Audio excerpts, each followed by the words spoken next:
ఇప్పుడు రేపు సర్పంచ్ ఎలక్షన్ లో ఓటుకు 2000 రూపాయలు ఇస్తారండి. ఏం చేస్తారా 2000 రూపాయలతో? 5 ఏళ్ల పాటు ఆయన సర్పంచ్ ఉంటారు. రేపు రాబోతున్నాయి సర్పంచ్ ఎంపీటీసీ ఎలక్షన్స్ రాబోతున్నాయి కదా, ఎవడు ఎంత ఇస్తాడనేది చూస్తున్నాం మనం. ఒకవేళ డబ్బులు లేనివాడు పోటీ చేస్తే వాడు మంచోడైనా మన దగ్గర పైసలు వాడే గెలుస్తాడా? ప్రాణాలతో ఉంటే వీడెక్కడున్నా రాజేరా.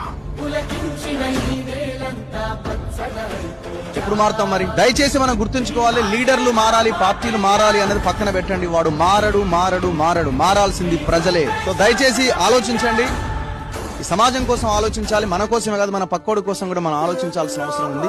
మనం మారి మన ఎజెండాలకు వాడిని తీసుకురావాలి. వాడెట్లా మారతాడు? వాడు దొంగే కదా, దొంగ ఎట్లా మారతాడు? సార్ చెప్పినట్టు పులి శాకాహారి ఎట్లయితుంది? అది మాంసమే తింటది. సో అందుకే ప్రజలు మారాలి.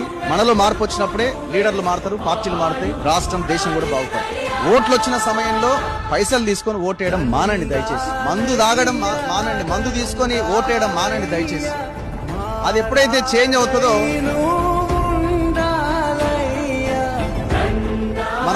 మనం మంచిగా ఓటేయడానికి, మనం మంచి వాళ్ళకి ఓటేయడానికి మనం ప్రయత్నం చేస్తాం. అరే అందరూ దొంగలే ఉన్నారు ఓటేసేదానికంటే ఎవడో ఒకటి మంచి దొంగ ఎవడో ఉంటాడు కదా, వానికి వేయండి.